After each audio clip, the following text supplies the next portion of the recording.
Right two information, માહિતી મેળવવાનો અધિકાર, આ સાંભળ્યું છે. પરંતુ જ્યારે આ માહિતી મેળવવાનો અધિકારનો ખેડૂત ઉપયોગ કરે તો તેની સાથે શું થાય? તો પોલીસ અધિકારી ગળું દબાઈ દે.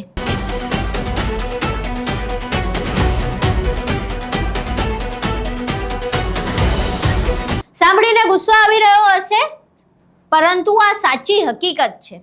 સુરેન્દ્રનગરના કોંડ ગામના દ્રશ્યો જોઈને તમને જેટલો ગુસ્સો આવ્યો હશે એના કરતાં 10 ગણો ગુસ્સો દેવભૂમિ દ્વારકાના દ્રશ્યો જોઈને આવવાનો છે. હવે પોલીસ આવી રીતસરની દાદાગીરી પર શા માટે ઉતરી આવી છે તેના વિશે વિગતે ચર્ચા કરવી છે. નમસ્કાર, તમે જોઈ રહ્યા છો ચક્રવાત ન્યૂઝ. હું આપની સાથે હેમંત.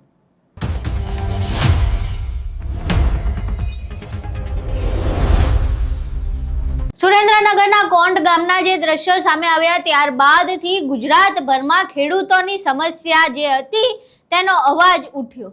હવે દેવભૂમિ દ્વારકાના લાલુકા ગામના દ્રશ્યો સામે આવી રહ્યા છે. લાલુકા ગામમાં પોલીસની રીતસરની દાદાગીરી જોવા મળી રહી છે, જે જોઈને તમને પણ એમ થશે કે આ પોલીસ શું કરી રહી છે. લાલુકા ગામના આ દ્રશ્યો છે. ખેડૂતના ખેતરમાં તેની મંજૂરી વગર, યોગ્ય વળતર આપ્યા વગર ખાનગી કંપનીઓ વીજ પોલ નાખી રહી છે. ખેડૂત દ્વારા વિરોધ કરવામાં આવે છે તો તેની ડિટેન કરવાની વાત કરવામાં આવે છે. ત્યારબાદ જ્યારે ખેડૂત એમ કહે છે કે સારું ચલો તમને નાખવા દઈએ વીજ પોલ, કલેક્ટરનો ઓર્ડર બતાવો. કલેક્ટરનો ઓર્ડર માંગે છે, એક કાગળિયા માંગે છે, તો તેને સામે જવાબમાં શું મળે? તો ઢસડીને લઈ જવાનું અને પછી પોલીસ અધિકારી દ્વારા ગળું દબાવવામાં આવે. પાછું એમાંય શરમ જરાય નથી. મસ્ત એ જ રૂઆબ સાથે કહી રહ્યા છે કે હા ઉતારો વિડીયો, પણ અમને ખાલી ઢસડવા માટેની જગ્યા આપો. પહેલા અહીંયા તમામ વિડીયો જોઈએ. હા તે આવો, હું એમ જ આવ્યો.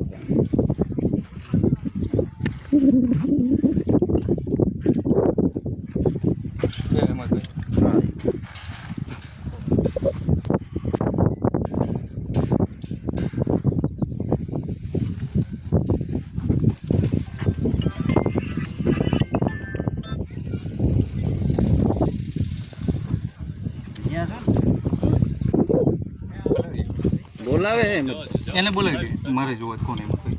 હાલો આવડી સાહેબ કે હેમંતભાઈ બોલાવો, મારે જોવા. હા VSI કે અહીં બોલાવી લ્યો, મારે જોવા.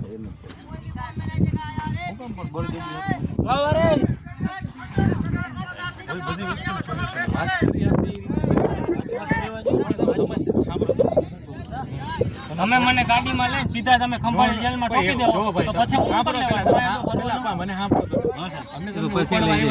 હા લઈ જાવ ને બાપા, મારી નાખો. તમે સાંભળતા કેમ નથી? હા બોલો, સાંભળો છો ને સાહેબ.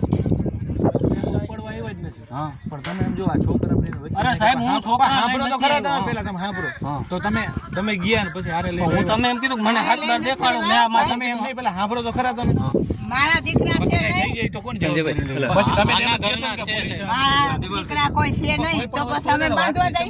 ભાઈ આ તમે આપણે એવી કોઈ હતું નહીં, તમે આ ખોડી દીધા. તમે અમને ઉપાડી લઈ જાવ તો શાંતિથી ઉભા રહી ગયો તો શું ફેર પડે? કયો તો હું ક્યાં ભાગી ગયો? હું અહીંયા મારા કરાવી ભાઈ વધારે પણ હું અહીંયા જે ઉભો રહું કરીને ટ્રેક્ટર આડે નહીં. અરે પણ મેં ક્યાં નાખ્યા કોઈને છોકરા? એ એના કરના મારા કરના ટ્રેક્ટર આડે નાખી દીધા. હા અમાર જણો નથી તો શું કરવું? શાંતિથી બતાવવા માંગી એવું નથી. સમજૂતી તો સાહેબ કરવી જોઈએ ને તમારે. કઈ કેવું તો પડે ને કે ભાઈ અમે તાર બાંધવા આવીએ છીએ. નોટિસ કેમ બતાડો? અમને કોઈ નથી આપી. કેને નોટિસ આપી? તમે મને બતાવો તો મને ખબર પડે. હુકમ વાંચી લ્યો એકવાર. 7 થી 8 વાર સમજૂતી માટે બેઠા છે. કેના મને ક્યાં હેમંતભાઈ છે? મને કહેજો કે આ કેનું ખેતર છે. મારે એવું નથી. કોણ છે હેમંતભાઈ? કોણ છે? એમ નહીં, આ છોકરાઓને તમે ભાઈ મને ઓળખો છો? વિઠ્ઠલભાઈ ને બોલાવી લ્યો. હું ક્યાં નાખું છું? કોને તમે કોને આરે મીટિંગ કરી? લઉં છું મેં પોલીસ સ્ટેશન વાત કરી લઈ. થઈ ગયા. અને આમને વાત કરી જે ખેતર માલિક બોલાવે. ખેતર માલિક હું છું તો મારા આરે તમે કોઈ કંપનીના માણસો કરી હશે ને? તારું ખેતર છે? બાપાનું છે. હમણાં ભાઈનું કીધું છે, હજી ચોખવટ કરી લેજે. તો કેમ આ ખેતર મારું છે? મારા બાપા ત્યાં જે આ મારો કરો ભાઈ તારું છે ખેતર. આ મારો કાકાનું છે, આનો વિરોધ નથી. તો કાકાએ આવું જોઈએ, એને નોટિસ મેં તું કઈ ને જવાબ દે. એના ઘરના તો ઉભા છે લેડીઝ. તમે સાહેબ કામ કયો પણ એને નોટિસ મળી ન હોય તું કઈ ના જવાબ દે એક પણ ઈ તો મને નથી મળી તો એને ક્યાંથી સાહેબ મળી હોય કઈ નહીં પોલીસ સ્ટેશન હાલો, કર્યું છોકરા વાડા ને કે જવાબ મેં સાહેબ કોઈને આડા નથી ને એના વિડીયો છે મારે વિડીયો હોય તો મેં ક્યાં કીધું વિડીયો રેકોર્ડિંગ છે નાના છોકરા કઈ થઈ ગયો હતો થઈ ગયો હોય તો સાહેબ તમારા ડ્રાઈવરોને કાગળિયા બતાવી દીધા પછી છોકરાને કાગળિયા બતાવો તમને હું ક્યાં ના કહું છું બતાવી દો ભાઈ મને કાગળિયા બતાવો ઓલા છોકરાને નથી કીધું કાગળિયા જોઈન કરો તું પણ હું એમ ક્યાં કહું કે મેં એના છોકરાને પિતા મારું છે અહીંયા પણ એ નથી નાખ્યા તમે મારું નામ કાં દ્યો છો સાહેબ ઈ આપા પાણી પોલીસ પીવા આવવાનું છે કેવા જે કઈ કર્યું ને જવાબ લખાવવાનો છે હાલો હું તમે ભેગો તમે ક્યાં નહીં આવો પહેલા મારા ખેતરમાં નહીં આવે એની જવાબદારી કોણ લે છે મારે કલેક્ટર સાહેબ નો હુકમ છે મારો હુકમ નથી કલેક્ટર સાહેબનો હુકમ છે તો મારે તો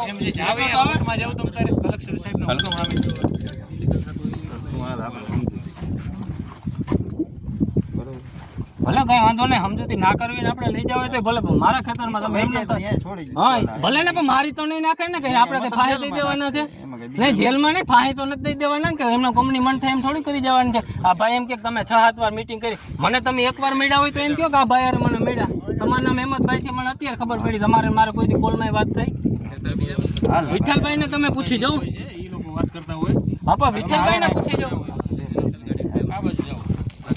વાહ ને ઘરે ભૈયા જારી વાહ ભૈયા જાય અહીંયા બરોબર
આ બધું છે જબરો ઓલો કે ઓલો કે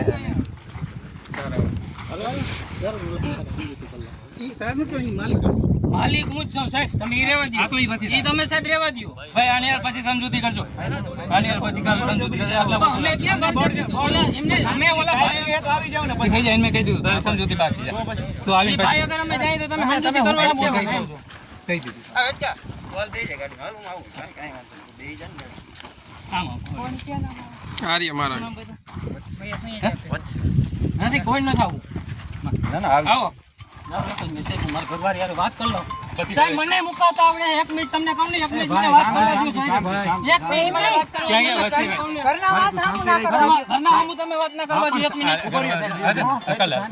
કાલે હારી હારી પણ હું બરજબરી સાહેબ મને જબરદસ્તી ઉપાડી જાય છે સાહેબ મને મારી ઘરવાળી છોકરા મરી ગયા હોત તો પણ એ છોકરાને લઈને હું નથી આવ્યો એના ઘરના લઈને આવ્યા છે હું જોઉં છું વિડીયો છે તે છોકરા તે નહીં હોય તો ભલે ને હોય હું તમને ક્યાં ના કહું કે મેં એને છોકરા લઈને મોકલ્યા નહીં ખમો વિચાર અહીંયા ટ્રેક્ટર આડા નહીં ખાવ અરે પણ મેં નથી નહીં ખાય એમ કહું આપણે જે કઈ જવાબ લખાઈ ચાલ તું ભાઈ કે તમારા શું જણું છે નહીં ની કે દોયડા બાંધે તો અમે આવ્યા વાલા કોઈ આનો કઈ દોષ નથી હા ભાઈ જવાબ લઈ લો ખાલી એને કર્યું મારે વિડીયો છે એટલે જવાબ લખવો પડે એ પોલીસ સ્ટેશન લખાવવો પડે ઈ ભલે છોકરા હતા ઈમે સાહેબ અમારા વઈ તો વાહે હા પણ બેન નહીં લખાવ તમે જવાબ લખાવી દેજો તો તમે જવાબ લખાવી દો અમારા જણું ના ના તો ઈ જવાબ લખાવી દે મને કયું નતું કે લખવું પડે ને જાવ લખાવી દે કયું નતું કે તમે ટ્રેક્ટર વાહે જાઓ હા જવાબ લખાવી દે તમે રોગા રોગા કરતા છો કોઈ ઈની આવી ગયો ઈની થોડું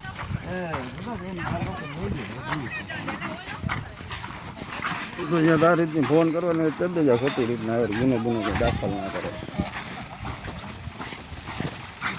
હા કુંડલિયા સાહેબની વાત કરી છે બહુ પાછી કરી. આ ગાડી એ પોલીસની નથી.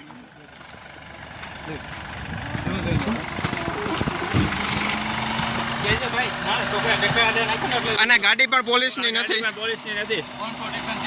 આ પણ કઈ વાંધો નહીં, ગાડી પણ પોલીસની નથી તો જબરજસ્તી લઈ જાય છે ખેડૂને એમ. અહીં એ તમામ વિડીયો તમે જોયા જેમાં રીતસરની પોલીસ દાદાગીરી પર ઉતરી આવી હોય એવું લાગી રહ્યું છે. હવે આ દાદાગીરી શેના માટે કરવામાં આવી રહી છે? એક તો ખેડૂતોની પોતાની માલિકીની જમીન છે, ખેડૂત નથી ઈચ્છતો કે તેની મંજૂરી વગર વીજપોલ નાખવામાં આવે અને આ લોકો જરાય તસદી નથી લેતા કે ખેડૂતની મંજૂરી લેવી કે ન લેવી. કલેક્ટર પાસે જાય તો કલેક્ટર સાંભળતા નથી અને કલેક્ટરના ઓર્ડર માંગે તો ખેડૂતનું આવી રીતે ગળું દબાઈ દેવાનું. જરાક તો શરમ કરો. આ પોલીસ અધિકારી જે ખાખીનો પાવર કરી રહ્યા છે ને, એ ખાખી પહેર્યા બાદ જે પગાર તમારા ઘરમાં આવે છે ને, આ ખેડૂત જે પોતાના ખેતરમાં મજૂરી કરે છે ને એના ટેક્સના પૈસાનો આવે છે. એ સામાન્ય જનતા જે પોતે લોહી પરસેવો પાડીને જે મજૂરી કરે છે, જે કમાણી કરે છે ને એના ટેક્સના પૈસાનો આવે છે. આ ખાનગી કંપનીઓના પૈસાનો પગાર નથી લેતા પોલીસ અધિકારીઓ. તેમ છતાંય જાણે હવે ખાનગી કંપનીઓ જે છે ને તેમનો સિક્યોરિટી ગાર્ડ બની ગયું હોય ને એ પ્રકારનું વર્તન છે પોલીસ તંત્રનું અત્યારે. કોઈ જગ્યાએ એકય ખેતરમાં ખેડૂતનું સાંભળવામાં નથી આવતું. તમામ જગ્યાએથી એવા દ્રશ્યો જોવામાં આવી રહ્યા છે કે ખેડૂત વિરોધ કરે એટલે તેને પોતાના જ ખેતરમાંથી ઢસડવાના, ડિટેન કરવાના અને લઈ જવાના. આ તો કોઈ રીત છે? જ્યાં સુધી એ ડિટેન કરી રાખે ત્યાં સુધી ખાનગી વીજ કંપનીઓ એમનું કામ કરી લે. એમનું કામ પતી જાય એટલે ખેડૂતોને પાછા મૂકી જાય અને એ લોકો એ વીજ પોલ જોઈને હાથ ખંખેરીને બેસી જવાનું. ખબર નથી પડી રહી કે આ પ્રકારેનું વર્તન શા માટે કરવામાં આવી રહ્યું છે. આપણે ખેતી પ્રધાન દેશ છીએ, ખેડૂતોના કારણે આપણું અર્થતંત્ર ચાલી રહ્યું છે. આપણા અર્થતંત્ર પાછળ એક મોટો એવો ભાગ ખેડૂતોનો છે. એ ખેડૂતો જો ખેતી કરવાનું બંધ કરી દેશે તો કદાચ આપણા અર્થતંત્ર પર એક મોટી અસર પડી શકે છે. અર્થતંત્રને ચલાવનારો આવડો મોટો ભાગ છે, જગતનો તાત આપણે એને કહીએ છીએ. તેમ છતાં આ જગતના તાતને તેની જ માલિકીની જમીનમાંથી ઢસડીને લઈ જવામાં આવે છે. આ તો વળી કેવો ન્યાય છે? અને જો તમારે વીજ પોલ નાખવા છે તો ખેડૂતની મંજૂરી લ્યો ને. એટલી તો શું ઉતાવળ છે? એટલું તો શું કઈ લૂંટાઈ જવાનું છે કે આટલી ઉતાવળે તમારે વીજ પોલ નાખવા છે? જો ખેડૂતો નથી માની રહ્યા તો મીટિંગ કરો, ખેડૂતોને સમજાવો. ખેડૂતો નથી માની રહ્યા તો પછી કોઈ વૈકલ્પિક વ્યવસ્થા શોધો. કંઈક તો આડો અવળો બીજો કોઈ રસ્તો મળતો હશે ને. શા માટે તમારે ખેડૂતની મંજૂરી વગર ત્યાં જબરદસ્તી જ વીજ પોલ નાખવા છે? અને જો વીજ પોલ નાખવા જ છે તો પછી જંત્રી મુજબ જે યોગ્ય વળતર થતું હોય, જે યોગ્ય વળતર ખેડૂત પોતાની જમીન માટે માંગે છે એ વળતર આપી દો. તમારે વળતરે નથી આપવું, તમારે ખાનગી કંપનીને જબરદસ્તી વીજ પોલે નાખવા દેવો છે અને પછી શું કરવું છે તો ખેડૂતને આ રીતે એની જમીનમાંથી ઢસડવાના અને એનું ગળું દબાઈ દેવાનું. આ કોઈ રીત છે? હવે આમ તો જે આપણું પોલીસ તંત્ર છે ને, આરોપો લાગે ને તો તેની છબી ખરડાઈ જતી હોય કે એવો આરોપ લાગે કે પોલીસ તંત્ર કંઈ કામ નથી કરતું, એમના આળસના કારણે જે દારૂના અડ્ડાઓ છે બેફામ ચાલી રહ્યા છે. જો આવો આરોપ લાગે ને તો એમની છબી ખરડાઈ જાય અને જાતે ગુનો દાખલ કરી નાખે.